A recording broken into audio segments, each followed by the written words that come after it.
Hello student, कैसे हैं आप? आई होप आप सभी अच्छे होंगे। प्यारे बच्चों, आज हम करेंगे कक्षा 5 के एडग्रेड अभ्यास पुस्तक के पर्यावरण के पाठ 1 को। इस पाठ का नाम है बच्चों, कैसे पहचाने चींटी ने दोस्त को। तो बिल्कुल भी देर न करते हुए बच्चों चलते हैं इस पाठ के प्रश्नोत्तरों की तरफ। बच्चों, इस पाठ का जो प्रश्न क्रमांक 1 है वो है कुत्तों में विशेष शक्ति होती है। तो ये इनमें विशेष शक्ति होती है सूंघने की। बा है, मछलियाँ खतरे की चेतावनी एक दूसरे को देती हैं बिजली तरंगों से। सा नंबर है बच्चों, हवा में हुए कंपन का अंदाज़ा लगाना और शिकार की स्थिति का पता करने में बाघ की मदद करते हैं। तो ये इसकी मूंछें। दा है, पक्षी जब दोनों आँखें एक ही चीज़ पर केंद्रित करते हैं तो ये होगा उन्हें चीज़ों की दूरी का एहसास होता है। प्रश्न क्रमांक 2 है, ऐसे दो पक्षियों के नाम लिखिए जो हमसे 4 गुना दूरी से अपने भोजन को देख पाते हैं। तो एक है चील और दूसरा है बाज।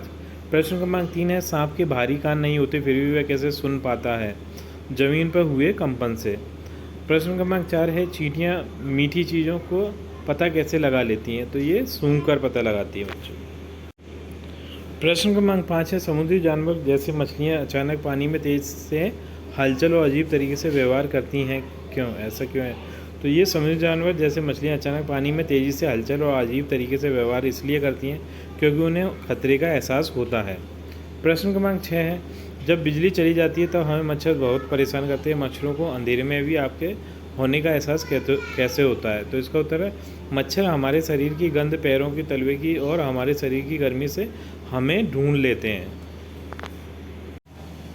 प्रश्न क्रमांक 7 है, हमारे देश में कौन कौन से जानवर लुप्त होने की कगार में हैं? तो ये बाघ और कई अन्य जानवर लुप्त होने की कगार में हैं। प्रश्न क्रमांक 8 है, एक कतार में चलने वाली चींटियां का रास्ता रुकने पर उनके व्यवहार में क्या बदलाव होता है और क्यों? तो इसका उत्तर है, जब चींटियां का रास्ता रोका गया तो चींटियां यहाँ वहाँ भटकने लगी क्योंकि उन्हें गंध पहचानने में मुश्किल हुई। प्रश्न क्रमांक 9 है, बाघ की 5 विशेषताएं लिखिए। तो पहली विशेषता है, बाघ की मूंछें हवा में हुए कंपन को भाप लेती हैं। दूसरी है, बाघ मौके के अनुसार अपनी आवाज़ बदलती रहता है। तीसरा है, बाघ अंधेरे में हमसे 6 गुना बेहतर देख सकता है। चौथा है, बाघ अपने इलाके में मूत्र करके अपनी गंध छोड़ते जाता है। प्रश्न क्रमांक 10 है, हमारे देश की सरकार। प्रश्न क्रमांक 10 है बच्चों, हमारे देश की सरकार कौन कौन से जंगलों को सुरक्षा प्रदान कर रही है, क्यों? तो इसका उत्तर होगा, हमारे देश की सरकार उत्तराखंड का जिम कार्बेट नेशनल पार्क और राजस्थान के मरनपुर के ज़िले में घाना जंगलों को सुरक्षा प्रदान कर रही है क्योंकि हमारे देश में बाघ और अन्य कई जानवर लुप्त होने के भय में हैं। अब बच्चों, यहाँ पर एक प्रोजेक्ट कार्य दिया है। इसमें लिखा है, दी गई तालिका में घर में आपके साथ रहने वाले कोई 10 जानवरों के विषय में नियमित जानकारी भरिए। तो यहाँ पर बच्चों हमें 10 जानवरों के बारे में लिखना था, ठीक।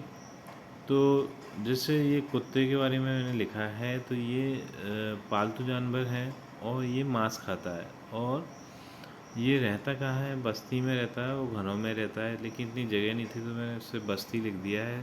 ये सक्रिय है, मतलब कब एक्टिव रहता है? तो ये दिन में रहता है, रात को ये सोता है। अपनी रक्षा कैसे करता है? काट कर। अगर इस पर कोई असुरक्षा महसूस हो तो ये उसको काट कर अपनी सुरक्षा करता है। तो इसी तरीके से मैंने और जानवरों के बारे में भी लिखा है, तो यहाँ से देख के आप ये लिख लीजिएगा। तो बच्चों, इसी प्रश्न के उत्तर के साथ हमारी ये वीडियो कंप्लीट होती है। आई थिंक ये वीडियो आपको पसंद आई होगी। यदि वीडियो आपको पसंद आई है तो वीडियो को लाइक करिए, चैनल को सब्सक्राइब करिए। आपसे मिलते हैं अपनी अगली वीडियो में।